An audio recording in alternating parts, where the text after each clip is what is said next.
So we'll get started. We'll continue with the problem of living from Silence Speaks.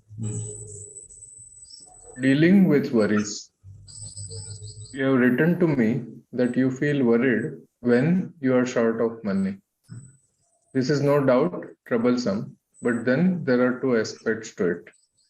The one when man gets agitated and perplexed, and the other when he remains steady and composed in a spirit of submission. Both make all their efforts to overcome the difficulty. But there remains some difference still. Let us take example of a sick man who is attended to by two of his servants. They tend him, serving food and medicine at the proper time and look to all his comforts.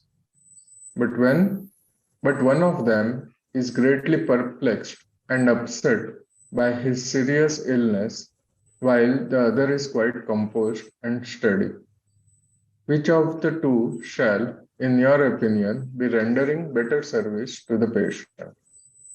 I think you will definitely say that the one who is steady and composed mind will be more helpful to him than the other, although both of them are serving him honestly with a heart full of love.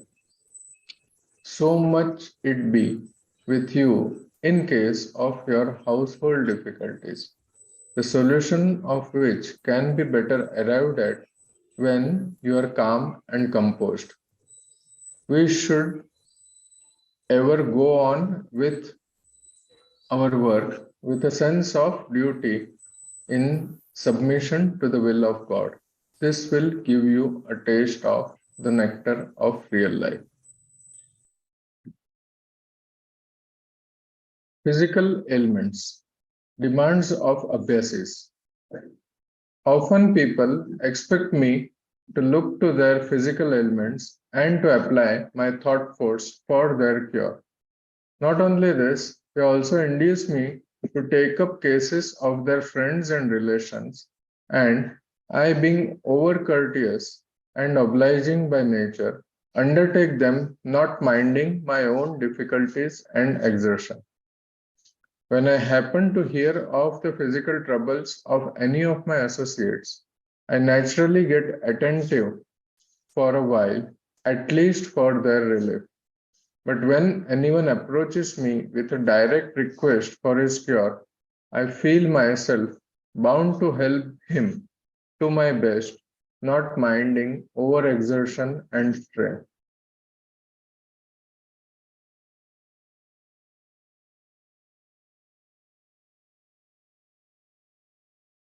To notice, we have to think and reflect on this sentence. If we reflect on this sentence, we will get to know the nature of the heart of our Guru actually. Unless we reflect on these sentences, we will not get a glimpse of the person who is helping us. We cannot just read and then read like a novel and go away. You have to reflect on the sentence and then think, then you know how much of love he used to have for all of us. So unless you reflect and think about it, you will not know his unique qualities. So there will be no motivation for you to develop love towards the master. You feel it's you are not put any time to reflect on these sentences. So where will be the motivation for you to develop love for the Guru? So I want people to dwell on these sentences so that you will at least come to know how he is feeling for us. Okay. This is right. I, being over courteous and obliging by nature, undertake them, not minding my own difficulties and exertions. दोबारा पढ़ो फिर. I, being over courteous and obliging by nature, undertake them, not minding my own difficulties and exertion. And this is only talking about people asking him for the favor for This is when physical troubles, not even the spiritual. हाँ physical only. बीमारी हो, headache हो गया, pneumonia हो गया, बुखार आ गया, sir दर्द हो गया, then he'll be. And when I happen to hear of the physical troubles of any of my associates, I naturally get attentive for a while, at least for their relief. Mind you, even without your asking, is working for the relief. But when anyone approaches me with a direct request for his cure, I feel myself bound to help him to my best, not minding overexertion and strain. Because I happened to meet him personally with a request from one of the Abhyasis that her daughter should be cured for some psychiatric illness. So I took that request to him and I gave it to him. So you see, people request like that. He says there are doctors available, you can, they will cure all these problems. And even if I cure your, you pay fees to the doctor for curing your physical troubles. Whereas in lieu for my helping your to cure your physical troubles, you don't even meditate as per my wish. Karke, he feels bad about it. You can read now. Yes. They are perhaps induced to demand from me this kind of service on the presumption of their excessive love and devotion towards me, which emboldens them in their claims for worldly benefit. It may perhaps be for the very reason that gurus are generally advised to remain reserved with the disciples. As a matter of fact, everybody in the world has to undergo sufferings. I too had, and even now have, a lot of them. During the lifetime of my great master, though I did inform him of my troubles, yet I never desired their removal in the least. It may have been due to want of devotion in me, which might have been lesser in comparison to that of my associates. Anyhow, that continues even today, and I continually receive demands of this nature from one quarter or the other.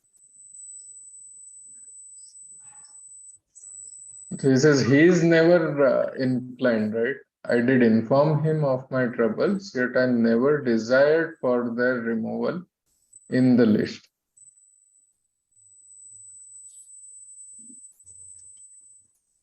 I will read now, just hold on.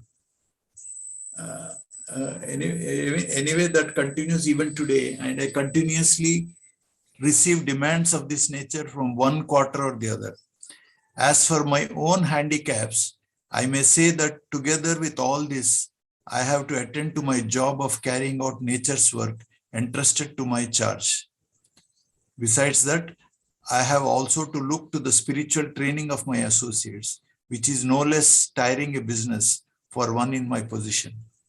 I therefore find my heart and brain incapable of withstanding that much strain.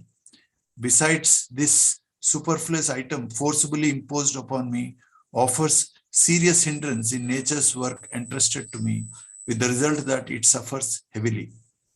I fail to understand why this sort of service should be demanded of me when there is a host of doctors around them to cure their bodily diseases. The doctor who treats such cases is no doubt amply paid for his labors, whereas by way of my remuneration, I do not even have the slightest diversion of their thought towards the divine, which would have been in their own interest in the long run. There is yet another difficulty there. It is that with the increase in the number of the members, the work of curing diseases is also likely to increase heavily, with the result that someday it might become almost impossible to meet the demand. समझ रहे ना? So he says doctors are paid money for my work in curing their health problem, I do not even have the slightest diversion of their thought towards the divine, which would have been in their own interest in the long run. So, human being generally is an ungrateful creature. Okay, we'll go ahead. Punishments. I will read it. Okay. Punishments. How is that man is given 4 punishments for a single wrong? Man is a complex being. Whenever he does a good or bad thing, the mind thinks and the heart decides, and the human organs begin their function. In both these, there have been help from mind and heart. The sense organs which functioned also remained guilty. So the heart which gives approval, for giving approval by the heart, you are punished. The mind which thinks about causing harm to others, that is punished. The sense organs are motor organs which are involved in the actual execution of that act, which deserves punishment. That is the 3rd punishment. And the 4th punishment is, he will read. And as this is a part of the body also is responsible. Whenever we think of bad things, we leave impressions of the bad thoughts in the atmosphere. Nature will punish for it separately. So that's 4 punishments for a wrong done. One would get bad life or hell according to the wrong he has done. He will be punished in hell to the extent to which he ought to be. The rest will have to be undergone by taking a birth in this world. Mind which felt the action to be bad underwent the punishment. Its effect was bad, and this was the punishment to the heart. Society also hooted him out. He got hell because he had spoiled the atmosphere. The 3rd punishment was that which the body and its associates got. Thus, all those that helped in doing wrong got punishment. That's it. So he says, he comes with the quote, when I saw the beloved, my mind got stirred. The fault was of the eyes, but the heart was stabbed.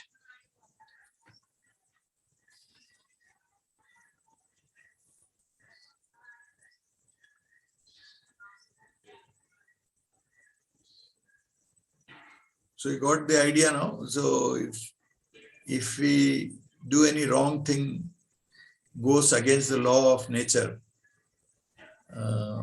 we get 4 punishments.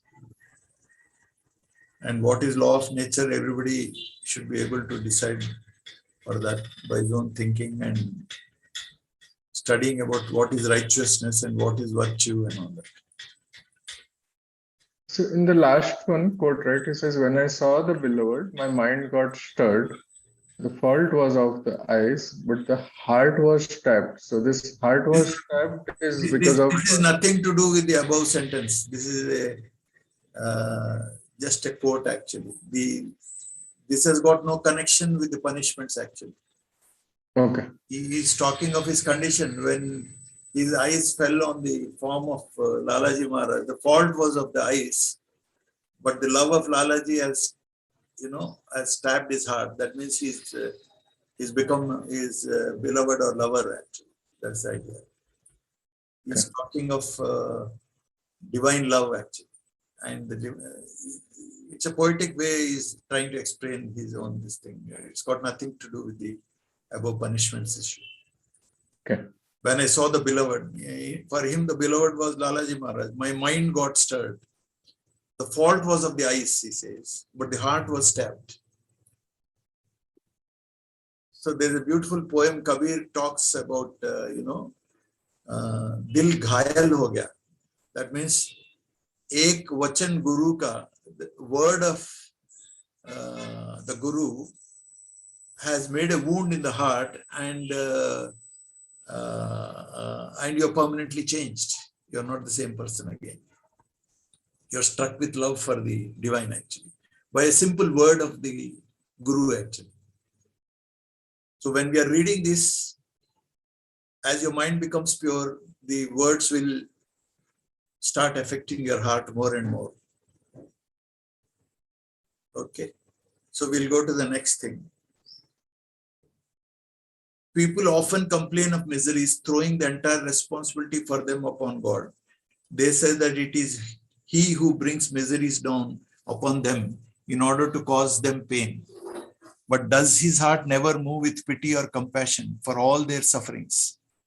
Presumably not, as they usually find it. Why not then remain away from such a cruel tyrant? Will you be able to satisfy such people? Science or philosophy no doubt offers some reply to it, but finally they all remain silent. Why should you therefore worry yourself by thinking on these lines? That course is definitely opposed to the feeling of inner peace.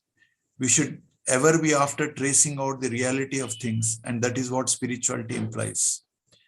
Instead of taking the fulfillment of desires as punishment, it would be better to treat the very existence of desires as a form of punishment. This is a very beautiful idea, actually. He says,